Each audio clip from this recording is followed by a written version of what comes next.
آج ہندوستان کا مسلمان پریشان ہے نوجوانوں. بہار میں سیکولرزم کا باجا بجتا ہے. 17% مسلمان ہیں تو 20% جیلوں میں ہیں. مہاراشٹرا میں 11% ہیں تو 27% جیلوں میں. مغربی بنگال میں 27% ہماری آبادی اور 48% مسلمان جیلوں میں. تم کیوں نہیں وکیل بنتے؟ تم کیوں نہیں جج بنتے؟ تم کیوں نہیں مجسٹریٹ بنتے؟ تم کیوں نہیں IPS آفیسر بنتے تاکہ ہمارے بچوں پر کوئی ظلم نہ کر سکے؟ CSDS کی ایک اسٹڈی میں پایا گیا کہ ہندوستان میں 2 میں سے 1 پولیس کرمی یہ مانتا ہے کہ مسلمان قدرتی طور پر اوروں سے زیادہ جرائم کرتے ہیں، اور 35% مانتے ہیں کہ گو ہتیا کے آروپیوں کو ہجومی تشدد یعنی لنچنگ سے مار دینا جائز ہے. 4 میں سے 3 کو لگتا ہے کہ پولیس والوں کا کرمنلز پہ تشدد جائز ہے. 5 میں سے 4 پولیس کرمی یہ مانتے ہیں کہ مجرموں کا جرم قبول پانے کے لیے تشدد کا استعمال کرنا جائز ہے. آپ کو جان کر کوئی حیرانی نہیں ہوگی کہ جیلوں میں معصوم مسلمان قیدیوں کا تناسب ملک کی کل آبادی میں ان کے حصے سے زیادہ ہے.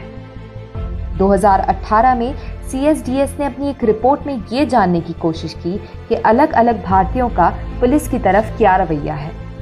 اس رپورٹ سے پتا چلا کہ اونچی جاتی کے ہندوؤں کے مقابلے زیادہ تر OBC، دلت، آدیواسی اور مسلمان طبقے کے لوگوں نے پولیس سے اپنے ڈر کا اظہار کیا.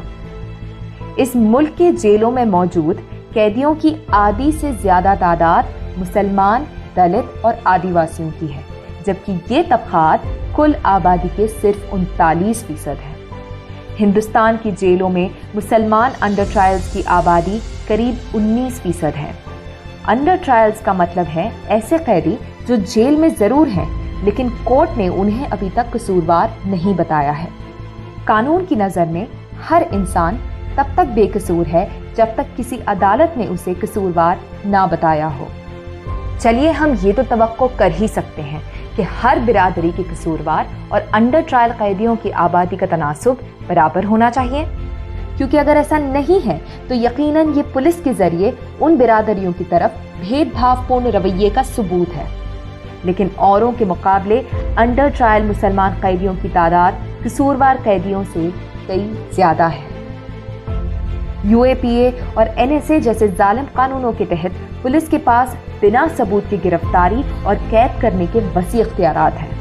ہم نے اس کے استعمال سے کئی معصوم نوجوان مسلمانوں کو جھوٹے مقدمات میں پکڑے جاتے ہوئے دیکھا ہے. لیکن یہ یہیں ختم نہیں ہوتا. اصلیت میں مسلمانوں کو پولیس اور کرمنل جسٹس سسٹم کے آگے مستقل ذلیل کیا جاتا ہے. دہشت گردی کے جھوٹے الزام میں گرفتار کیے گئے معصوم مسلمانوں کو کئی سالوں تک جیل میں قید رکھا جاتا ہے. پچھلے سال ہی مارچ میں 11 ایسے مسلمان 25 سال جیل میں گزارنے کے بعد بے قصور پائے گئے. ایسے لوگ بے قصور ثابت ہونے پر زیادہ سے زیادہ رہا کر دیے جاتے ہیں، لیکن غلط مقدمات میں پکڑنے، قید کرنے اور ان کی زندگی برباد کرنے کی کسی کو سزا نہیں ہوتی. اور اسی طرح مسلمانوں کو سماجی اور معاشی طور پر پچھڑا اور خوف زدہ رکھا جاتا ہے.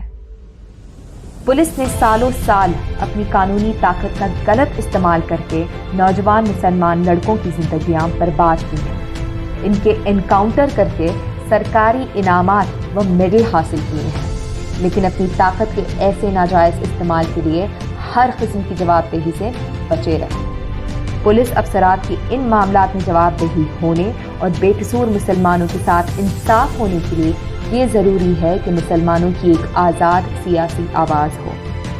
ایسی آواز کے بنا قصوروار افسروں کے خلاف کبھی کارروائی نہیں ہوگی، بلکہ انہیں اس کے لیے پروموشن سے نوازا جائے گا. اگر آپ چاہتے ہیں کہ ہمارے محلوں میں پولیس اسٹیشن سے زیادہ اسکول ہوں، اگر آپ چاہتے ہیں کہ ہماری طرف پولیس کا رویہ بدلے، اگر چاہتے ہیں کہ ہمارے بچوں کی زندگی سلاخوں کے پیچھے برباد نہ ہو، تو ضروری ہے کہ آپ ایک مضبوط سیاسی آواز بنیں.